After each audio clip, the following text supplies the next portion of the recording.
pense sincèrement qu'il y a beaucoup de personnes qui vont détester cette vidéo, mais c'est pas grave. Je prends le risque. On va aborder ici dans cette vidéo plusieurs points. Et donc, n'hésite surtout pas à commenter au fur et à mesure pour me donner ton avis, ce que toi tu en penses. Et c'est vrai qu'en France, il y a cette culture du débat. On adore débattre. Il n'y a qu'à regarder sur les chaînes de télévision. Il n'y a que ça, des débats. Pareil, sur les chaînes YouTube, il n'y a que ça. Il y a des débats. En fait, la France adore, les Français adorent les débats. Mais j'ai l'impression aussi que on adore débattre pour gagner, mais pas forcément pour comprendre. Et en fait, j'ai l'impression que quand les gens débattent, ils vont pas chercher à comprendre. Ils vont chercher justement la petite faille. Ils vont tout de suite réfléchir à des contre-arguments. Ils vont être jamais dans la compréhension. Et en France, j'ai l'impression que c'est mal vu de se dire ok, bah peut-être que là j'ai tort finalement. Ils ont cette tendance à ne jamais se remettre en question et je trouve que c'est assez dommage. Et c'est pareil sur les réseaux sociaux, notamment sur Facebook, sur Twitter, quand je vois les commentaires, tout le monde campe sur ses positions. Personne ne se remet en question, personne ne se dit ok, là, peut-être que j'ai tort. Et en fait, j'ai l'impression qu'en France, reconnaître qu'on a tort, c'est perçu comme une faiblesse. Et à mon avis, les amis, je pense que les Français ont un gros problème d'ego. Voilà, c'est le point central de ma vidéo. Je pense sincèrement que les Français ont un gros problème d'ego. Il n'y a qu'à voir, quand les Français sont à l'étranger, voilà, on est fiers d'être Français. On est fiers d'être Français. Pourtant, croyez-moi, beaucoup d'étrangers ne le perçoivent pas de la même manière. Il y a beaucoup de Français qui créent de la zizanie. Moi, quand je suis allé en Thaïlande, c'est vrai qu'on n'a pas forcément une très bonne réputation. Quand je suis allé en Australie, voilà. Pareil, on appelle ça le French shopping. Les Français qui volent dans les magasins. Voilà. On a carrément créé ce nom-là.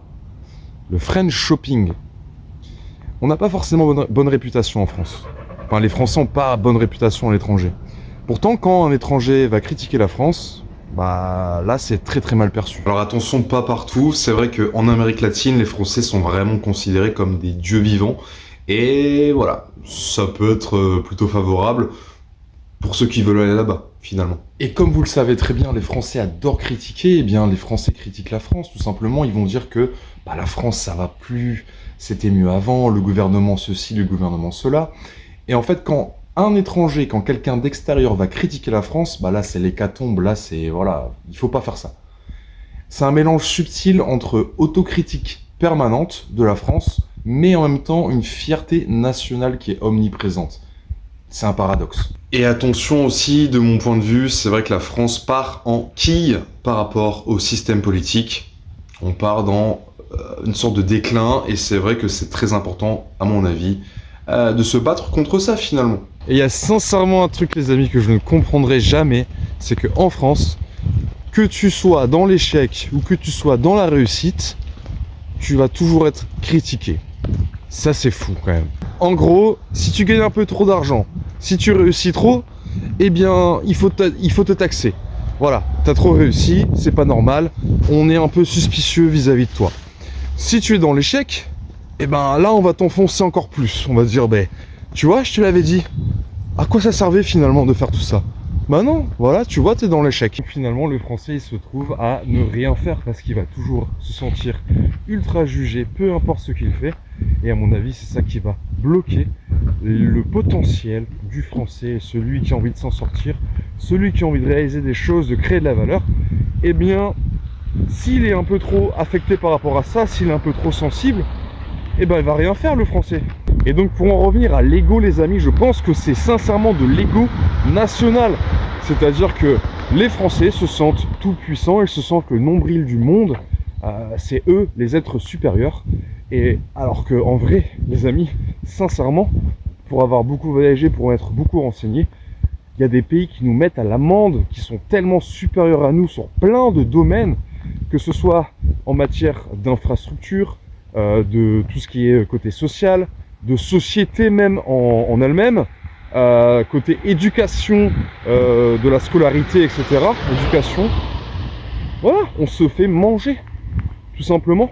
Alors, il faudrait quand même penser à ne pas avoir un ego aussi surdimensionné. Regarder un petit peu ce qui se fait ailleurs, être un peu plus humble, je pense, ne plus être trop dans l'autocritique, la critique permanente, regarder ce qui se passe autour, Et soyons un peu plus humbles, les amis. Malgré tout ça, il y a beaucoup d'étrangers qui gardent cet aspect romantique, cet aspect un peu romantisant de la France, qui fait qu'ils ont une image un petit peu biaisée des Français et de la France.